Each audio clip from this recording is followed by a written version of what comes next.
Good morning. The last day of our 7-day retreat.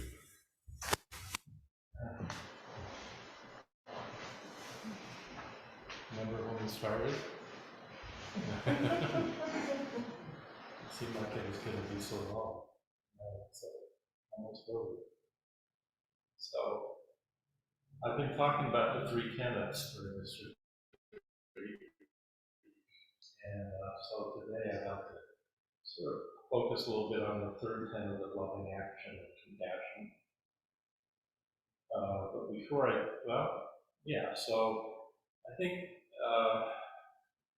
because we're in retreat, this may not be so apparent now, but everything in practice begins with the quality of our attention, doesn't it? I mean, without attention, what do we have? Really, without mindfulness, without being able to pay attention. So we had a koan, a student asked the teacher, "What's the meaning of Zen?" What does that question mean? The teacher said, "Attention." But I know, what's the meaning? The teacher said, "Attention, attention." The student said, "I know that, but what's it mean?" And the teacher said, "Attention means attention."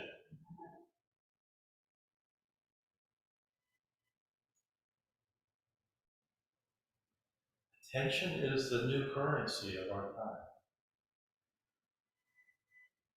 It's maybe the most valuable thing we have. And,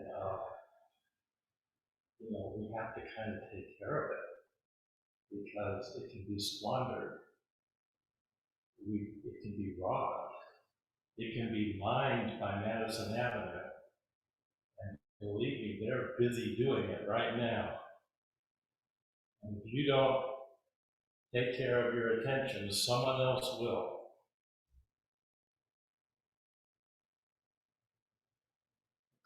Colonial lords don't need to have proxy armies anymore. They've got Madison Avenue to do all of that for them. They're busy making you into a good consumer, obedient, passive consumer.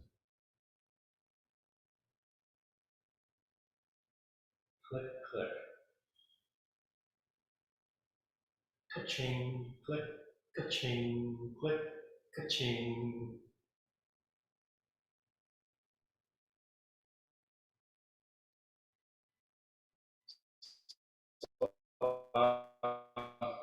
For this session, I started about the heart, which is just a wonderful sutra.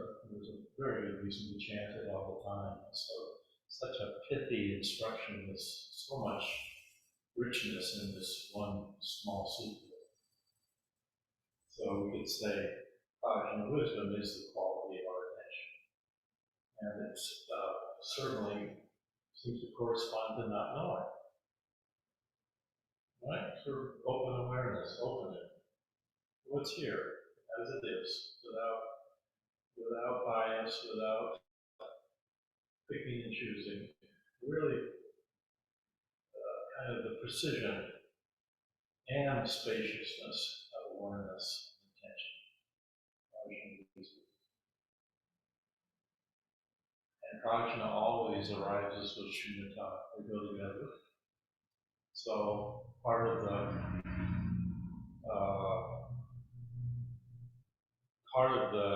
as much as we trust the Dharma, we trust Dharma that much, perhaps we're not as likely to be subjected to self-deception. So if we're trusting prajna, it's gonna self-correct when we're off. It's no bullshit either. If you really put your faith in that, then you're essentially committing to being honest with yourself and with others.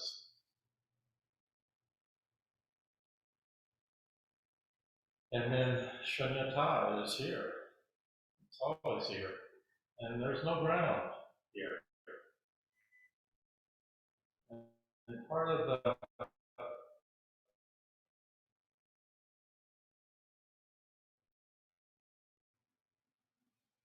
part of our commitment is no ground, and that's often not comfortable.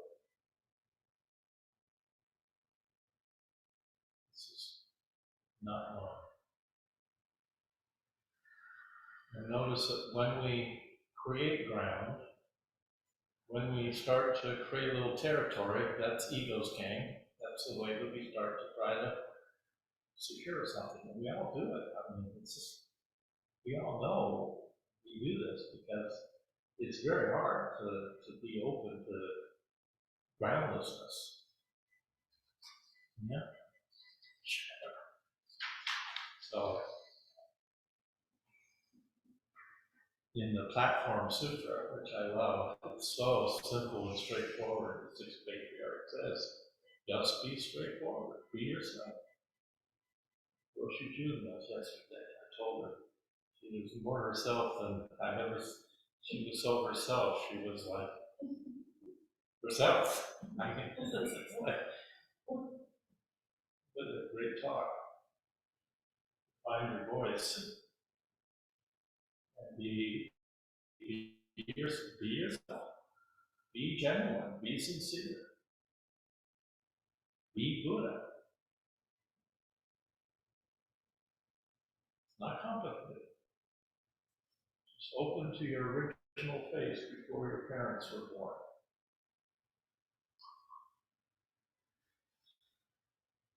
And then he goes on in that sutra, he's actually giving the precepts, and he calls them the formless precepts.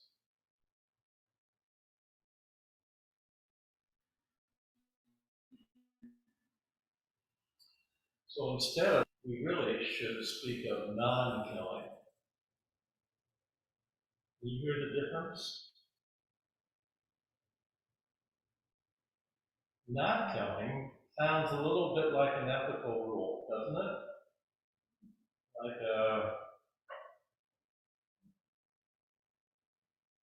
something like an affirmation,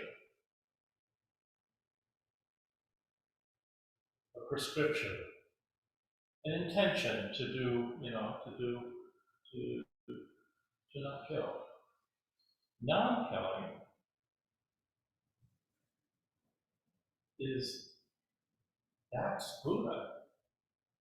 That's enlightenment. There's no, non-killing includes killing, includes birth and death, it includes everything. Non-killing. Non-killing is, that's Buddha. There's no duality in that. So birth and death, peace and war, delusion and enlightenment, it's aspirational.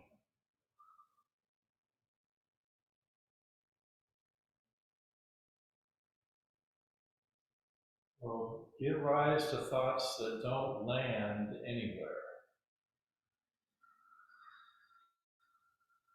That's really to be groundless.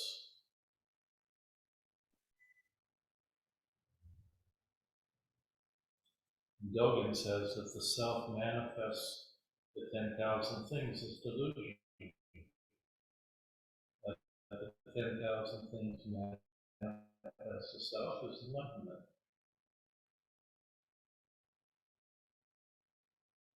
So the point here is that when we're looking at the Heart Sutra, it's not to approach these teachings in an intellectual, philosophical way, though we could. I mean, it's not fine to study things as philosophy, intellectually, but when we're practicing this with Avalokiteshvara and all the Buddhas and Bodhisattvas, we're practicing, we're doing the Prajnaparamita.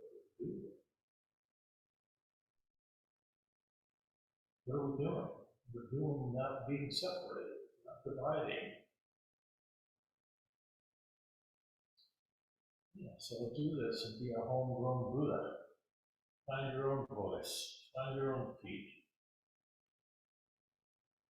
really be yourself. So precepts are interesting. We did the Zen Peacemaker precepts recently, and they add the 4 commitments to the precepts, which are I commit to reverence for all life, a sustainable and ethical economy, equal rights for all, and stewardship of the earth.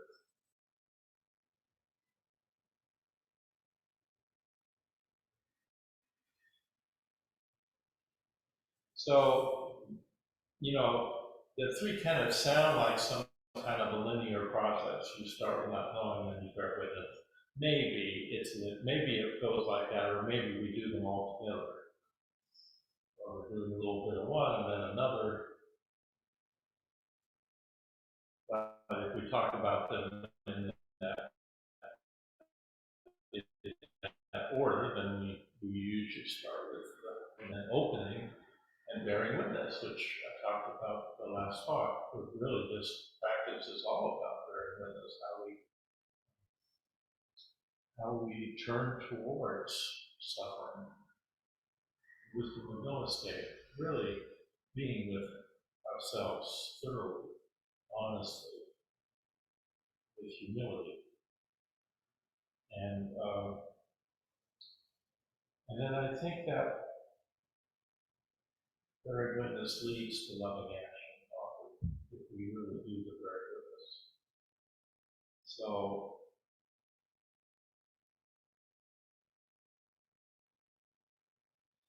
we go back over the 4 Brahma Viharas again, because um, these are 4 aspects of compassion. And I think if we're not really bearing witness, then the compassion can also kind of go off. And with the 4 Brahma Viharas, we speak of these as the near enemy and the far enemy. We have loving kindness, we have compassion, karuna, empathic joy, mudita, and equanimity. So the near enemy is something that's very similar to the Brahma Vihara, the quality of that. But instead of freeing us, it actually burns us. And the far enemy is the opposite of the Brahma Vihara. So if you take loving kindness, the near enemy of loving kindness is attachment.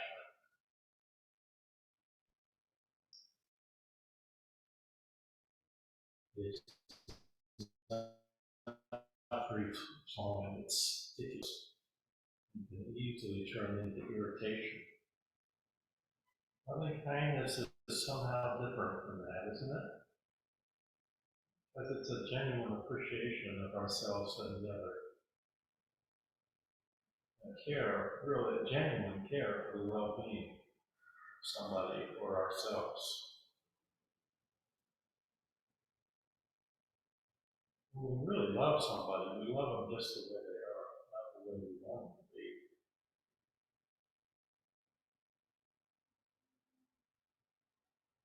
And they don't have to earn our love.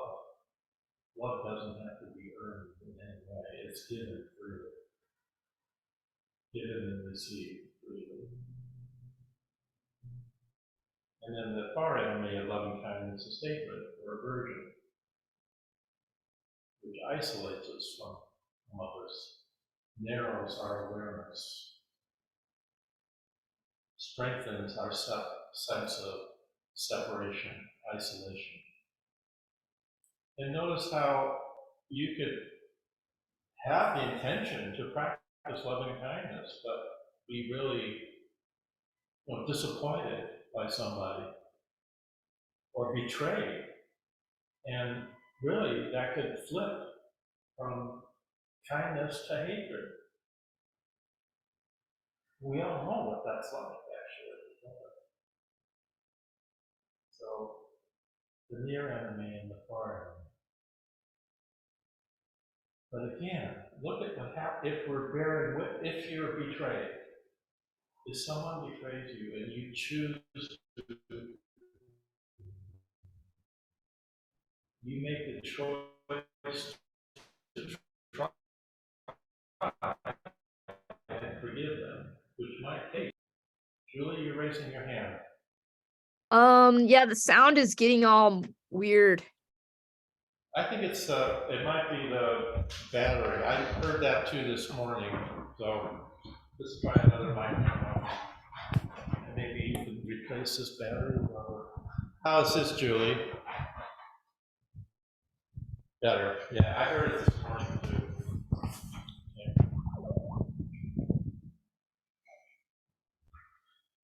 So if you're bearing witness to that betrayal, if you're dealing with your own anger and your, then you don't just dry up and become bitter. You actually are moving through the suffering, which then can lead to genuine loving kindness. It's possible. It's not easy, right? If someone really has hurt you. And then the second Brahma Vihara is compassion. And the three near enemies of compassion are pity, overwhelm, and idiot compassion. Pity, professional warmth.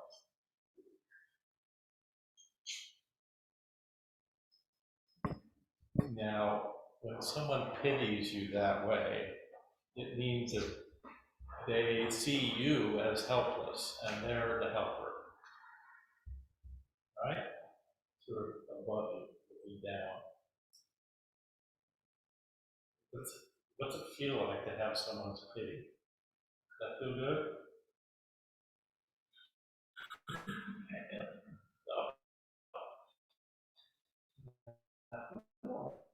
Want someone's pity. Three aspects of that are always disempowering. We all know we can all be in all three of those at any time. Being the victim, being the perpetrator, being the savior. All three are disempowering.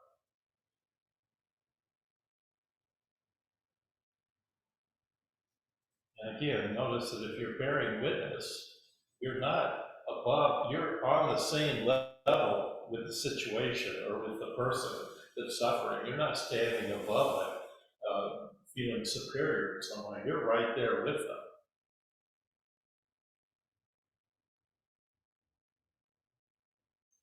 And then overwhelm is just being, again, kind of, these are all examples of how, of being unskillful in a way. There's no judgment here, it's just that we get triggered by suffering, and then we get upregulated, and then we're overwhelmed. And then we actually aren't able to have loving kindness or loving action or compassion actually manifest because we tend to contract. We can't stay with the result or follow out something to its conclusion.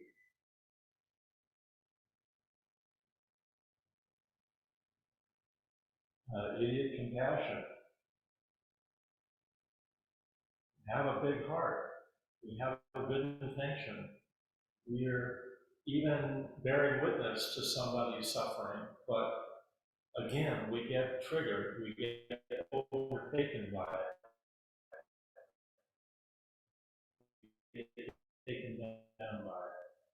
We don't as someone without an intention connected to your empathy, and you get overtaken, you get burned out. It happens a lot. Idiot compassion. So, real compassion is about taking care of yourself so you can take care of others. You know how they always give you the instruction in the plane when the oxygen, there's no oxygen. You put the oxygen mask on yourself before you put on the other, because if you faint, you can't help someone else. So, it's like that. And then the far enemy of compassion is cruelty. Again, look how they're not that far apart. You want to be compassionate. compassionate, but you get hurt. Or someone takes advantage of you because you didn't really draw a boundary very well. And then you get bitter. You've been betrayed. Someone really robbed you. They hurt you. And you're bitter. Easy to do. Far enemy. The far enemy of compassion. Cruelty.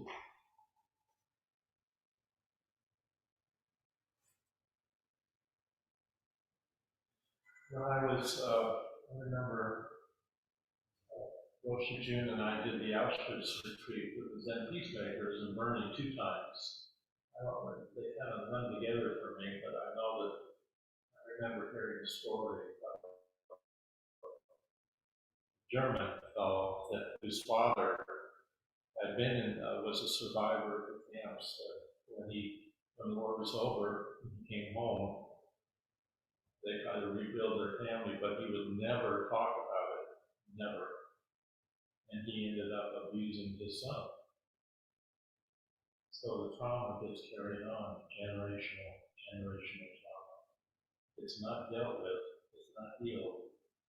Even though we've been traumatized, we've been the victim, we end up being the perpetrator of someone else as a victim.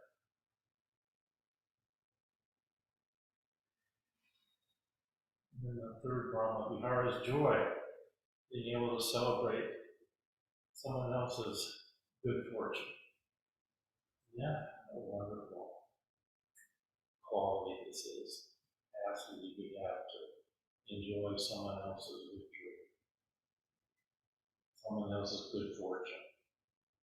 And the near enemy of joyfulness is excitement. You get overexcited. You get, yeah, let's go drink some champagne. Yeah, that's not that. But it's not really joy, is it? It's getting carried away with something. And joy is it doesn't need euphoria. Joy is just a blessing. It's something that it arises organically within us because we are Buddha. We're capable of enjoying someone else's good fortune. Again, we're not creating any ground. If you're not creating any ground, then that's not difficult to do.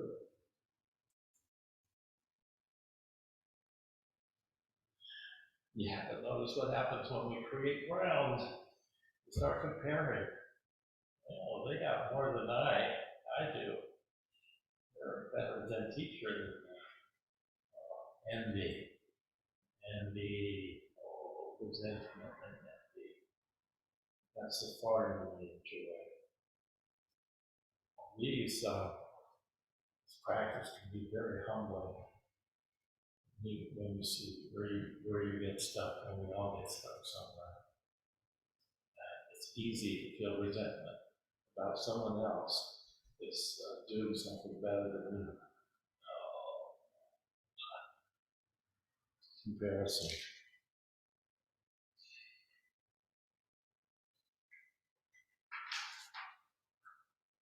And then the last, again, a good example of that is when the sixth patriarch received transmission from Wen, the fifth patriarch. He was an illiterate rice pounder. He wasn't even a monk in the monastery. And the fifth patriarch calls him in at midnight and gives him transmission and says, now you better get out of Dodge, because if you stay here, you're going to get killed in the morning. Joy? No. Politics and competition in a monastery? What a shock. What shocking.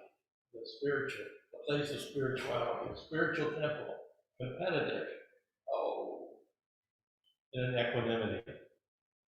One of the highest virtues in Buddhism is considered equanimity. and then even heal, not picking and choosing, unbiased, without prejudice, treating everyone equally. The near enemy of equanimity is detachment or indifference. We can use this practice to not bear with us, to actually hide in emptiness. We can hide in emptiness. We call it Zen sickness. I've seen all of it, and it's a place that we can get stuck. That's the end of practice. I got it. I had Teisho. Nothing more to do. That's just the beginning, not the end of practice.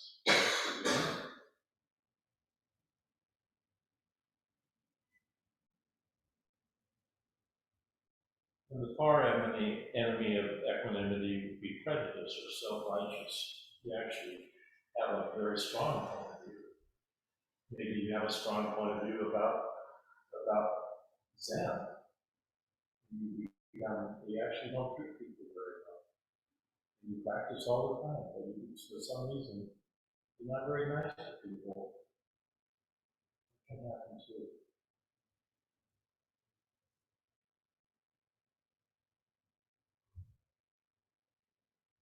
So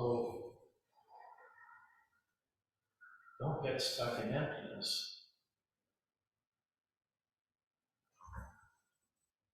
Form is emptiness. Emptiness is form also.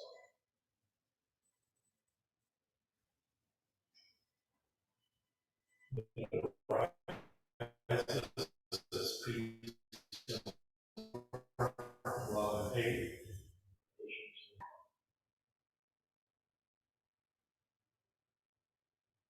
Now we have serious problems in our world. Serious.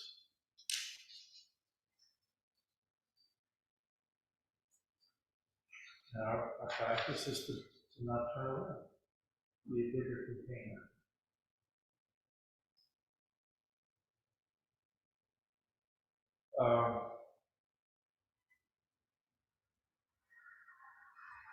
So I tell the story not to kind of brag about something I did some time ago, but I think it's an example of how bearing witness can turn into loving action.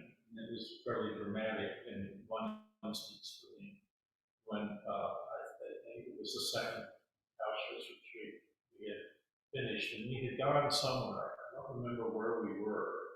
I don't think we were at Auschwitz, but we had a last meeting with Bernie. And I remember Bernie saying, now what are you going to do? And I thought, I'm going to go home to Hawaii. That's what I'm going to do. But I didn't like the question because I didn't know how to, it was a challenge. We just been through 7 days at Auschwitz. It was just a very big experience of bearing witness to unimaginable suffering. And Bernie says, what are you going to do now? I don't know. I'm going to go home. I want to go home. We went home. Went home to beautiful Hawaii. But that question kept nagging at me. What are you going to do? It was like a call. Months went by. And I kept thinking, what am I bearing witness to in Hawaii? Beauty. The suffering in Hawaii. So I finally kind of connected to the sense that I wanted to bear witness to the earth. But I didn't want to demonstrate. I didn't want to carry placards. It just wasn't something that was, I didn't want to do it. That's one way to bear witness. There's many ways to bear witness, but that wasn't, I wanted to be with the earth. I wanted to be intimate with the earth. because there was so much darkness and death in Auschwitz. I wanted to plant seeds. I wanted to grow something that was alive.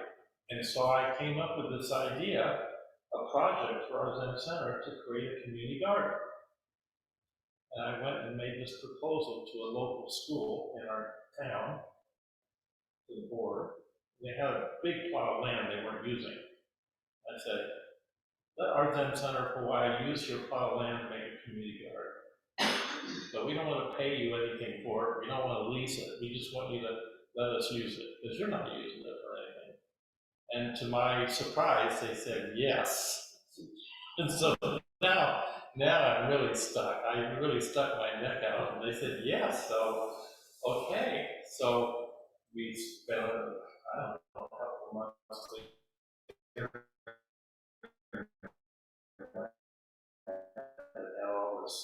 What were those?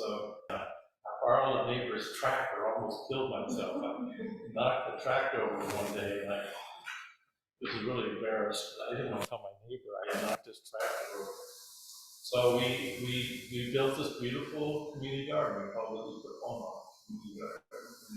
The mission was to model sustainable agriculture. We practiced biointensive farming, to celebrate biological and cultural diversity, and to nurture community. And we built a beautiful, beautiful garden using no external fertilizers or no insecticides. We did a lot of composting, double digging. We were basically farming the soil, farming the topsoil, growing topsoil. That's what sustainable farming does.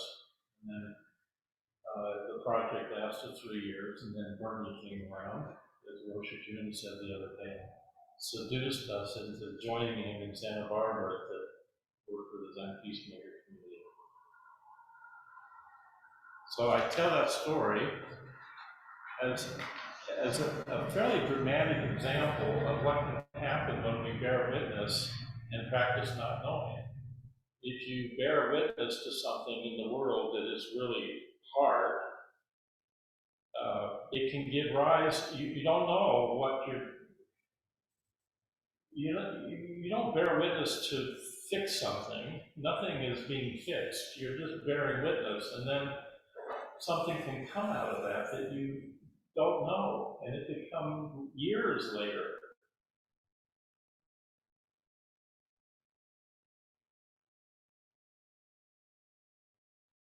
It's called karma. So that gives rise to the thought that I have about the environment. I think social justice and the environment are deeply, deeply interconnected. I don't think you can have one without the other. And if you're bearing witness to one, you're bearing witness to the other as well. And it's as much a spiritual problem as it is a technological one.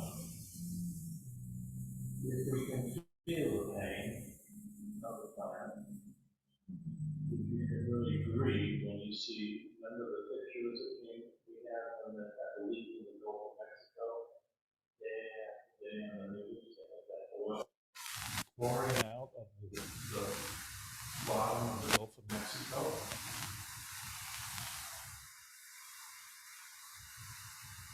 You can't grieve when you see it. You're just not paying attention.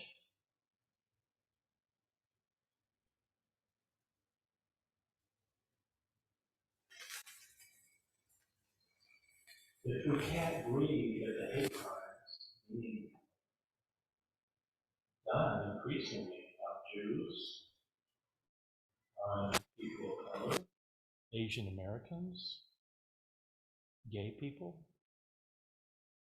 if we can't grieve that, we're not paying attention.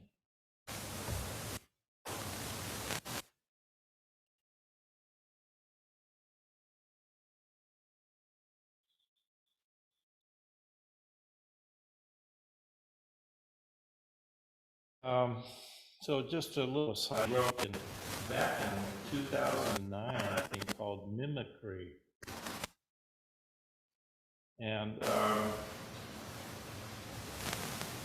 we're accustomed to dominating and improving nature or using nature as a resource. But the whole notion of mimicry, which seems to be coming back, is that we could actually model things after nature. We could actually study nature, be intimate with the way things are done, and create, innovate, and create systems, farming or energy systems that were in line with the way things are done in nature. So that if we live in the Midwest and what was here before, we had monocrop farming, we had prairies. And what did indigenous people grow here? Why wouldn't we go back and grow the kind of foods that are natural to the place we grow it, that we live in? Someone else lives in the Northwest, maybe they grow redwoods. So the notion of mimicry is that we mimic nature. When we created solar cells, we were mimicking leaves because that's what leaves do. They create energy from the sun. I mean, everything is based on the sun. So she writes, nature as a model. Mimicry is a new science that studies nature's models and then imitates or takes inspiration from these designs and processes to solve human problems. Nature as measure. Biomimicry uses an ecological standard to judge the rightness of our innovations. After 3.8 billion years of evolution, nature has learned what works, what is appropriate, what's sustainable, and what lasts. How we learn in the same way. Nature is mentor. Biomimicry is a new way of viewing and valuing nature. It introduces an era based not on what we can extract from the natural world, but what we can learn from it, and how to live in harmony with it.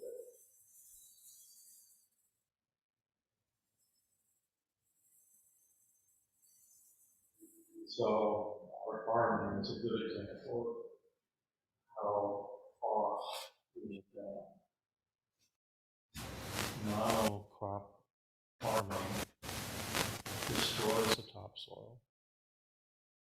Plowing rips apart the architectural structure in the topsoil, which means that the plants are weaker and then you have less diversity, and you actually become more and more dependent on fertilizers and chemical insecticides that poison the soil, poison the plants, poison the water, poison the air.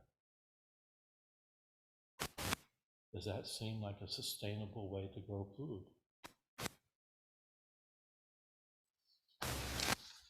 No. So here's something she wrote, which is kind of cool. Nature runs on sunlight. Use only the energy it needs. Fits form to function. Recycles everything. Rewards cooperation. Banks on diversity. Demands local expertise. Curbs excesses from within. And taps the power of limits. I read that and just like, wow. Yeah. That makes so much sense. Why don't we do this? So there's much to do, and we live in this postmodern, apocalyptic, dystopian time. And so having a spiritual practice that doesn't create grounds is a very good, that's the good news of Zen. It's actually very, we have a practice that will help us learn how to be in the time that is groundless, because we can do that too.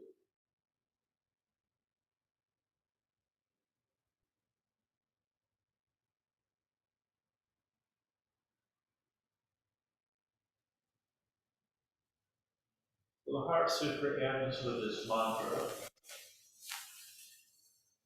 and it contains the entire teaching of our tradition, abiding in prajnaparamita.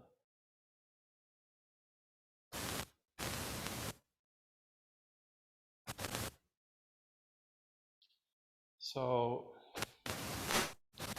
let's dedicate the merits of this session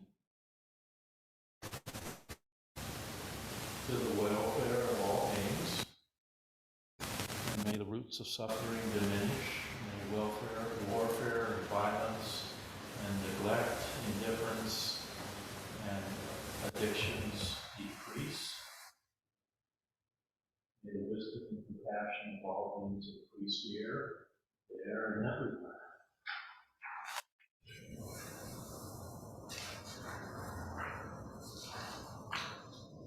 May we clearly and fearlessly see all the barriers we erect between ourselves and others. May we appreciate the great perfection of all beings and all phenomena. May we continue to open our hearts and minds in order to work ceaselessly for the benefit of all beings. May we face whatever scares us and come up with courage, dignity, and great love for ourselves and all beings, here, there, and everywhere.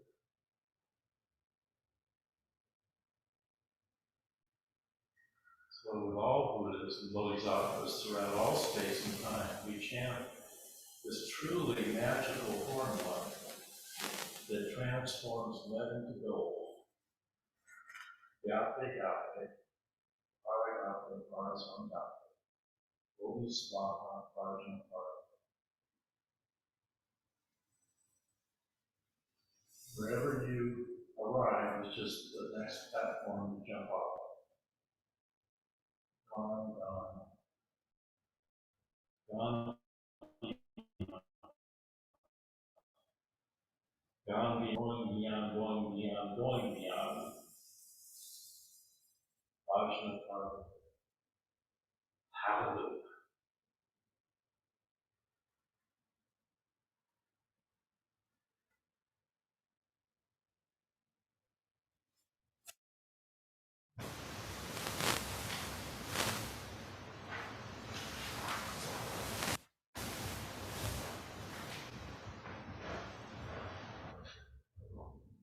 Any thoughts, questions, comments?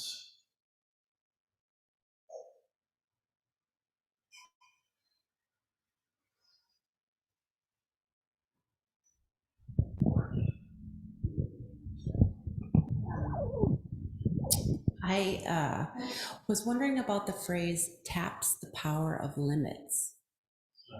That's an aspect of nature I haven't quite grasped, perhaps. Taps the power of limits. What does that mean? I don't know. I think clearly there are limits in nature. We see it everywhere. And yet we live in a culture that lives with the illusion that we don't have limits. We have an economy that doesn't need to abide by limits. It can constantly be in the service of profit and profit motive without ever having to deal with limits. And I think if you look at nature, you see limits everywhere.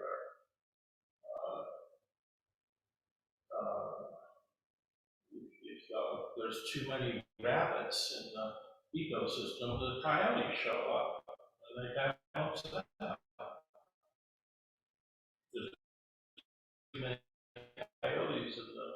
ecosystem, the others come out and shoot some of them. Everything gets balanced in nature. Nature takes care of itself. When Roshi, June, and I were in California this winter, we stayed in Joshua Tree. And you see this in the desert. There is nothing left over in the desert. It takes care of it. It recycles everything. It's harsh. It's really harsh, but it's clean. It has a kind of purity to it as an ecosystem, pristine. It takes care of itself, and if so, I think the power of limits has something to do with not. It's like when you do Tai Chi and you adjust you only go so far, and if you go further, then you're out of balance. And I think nature is always going just as far as it needs to go, and then it hits a limit, and then something gets balanced. It doesn't go past the limit. I think that's an amazing thing we could learn by observing nature, and then why don't we create and live in a culture that models that? Easier said than done, but we see a lot of these kind of teachings in indigenous culture too. It's a good question. I don't have the whole answer to it. I think it's worth being curious about and learning more about. And I do think this sense of mimicry is becoming more, it seems to be in the air a bit now, because people are looking for ways to innovate and do so in ways that are sustainable. People beginning to do things like this. Yeah.